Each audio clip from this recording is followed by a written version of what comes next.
Good morning everyone. Tansen दरबारी गायक थे।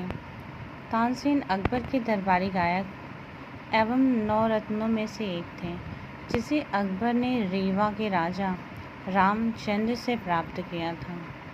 तो तानसेन अकबर के दरबारी गायक थे, 9 रत्नों में से एक थे, जिसे अकबर ने रीवा के राजा रामचंद्र से प्राप्त किया था।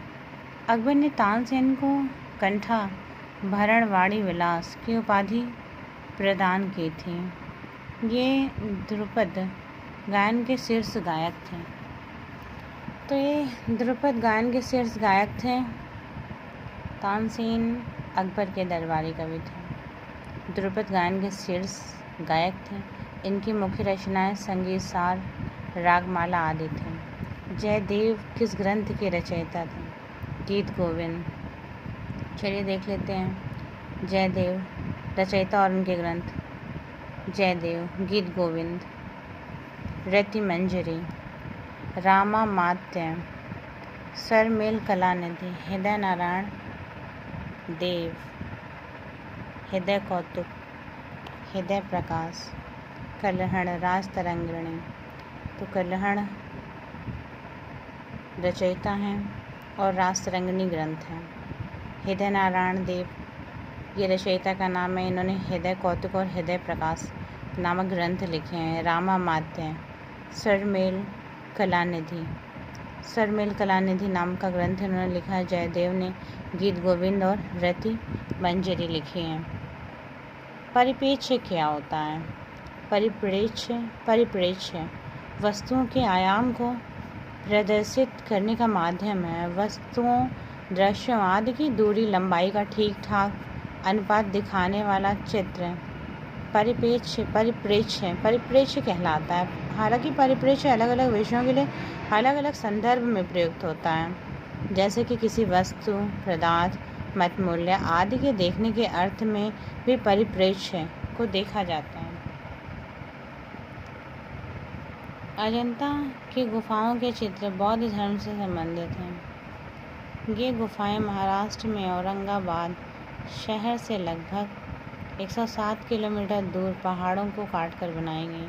प्रारंभ में अजंता में 29 गुफाओं के चित्र बने थे, परंतु वर्तमान में 1, 2, 9, 10, 16, 17 इतने ही चित्र हैं। पहले अजंता गुफाओं में 29 गुफाओं में चित्र बने थे। अब इन गुफाओं की संख्या घट के 17 हो गई है। 16वीं गुफा के चित्रों में मरणासन राजकुमारी नामक चित्र सर्वाधिक सुंदर है। 1983 में यूनेस्को द्वारा अजंता एवं एलोरा को विश्व विरासत के स्थल घोषित किया गया। 1983 में यूनेस्को द्वारा अजंता एवं एलोरा को विश्व विरासत स्थल घोषित किया गया। तो ये पॉइंट इम्पॉर्टेंट है। 1983 में यूनेस्को द्वारा अजंता एवं एलोरा को विश्व विरासत स्थल घोषित किया गया। पास पास रेखाएं खींचकर छाया प्रकाश के प्रभाव को दर्शाना कहलाता है। सी हैचिंग, पास पास रेखाएं खींचकर छाया प्रकाश के प्रभाव को दर्शाना हैचिंग कहलाता है। चलिए कुछ और क्वेश्चन देखते हैं। शिक्षक उत्तर प्रदेश शिक्षक पात्रता परीक्षा अक्टूबर 2017 उच्च प्राथमिक स्तर 6 to 8 व्याख्या सहित प्रश्न पत्र। ये 15 अक्टूबर को परीक्षा हुई थी आपकी, 2017 का पेपर है ये। भारतीय संविधान के किस अनुच्छेद में 16 से 14 वर्ष की आयु के वर्ग के बच्चों को निःशुल्क एवं अनिवार्य शिक्षा का अधिकार शामिल है?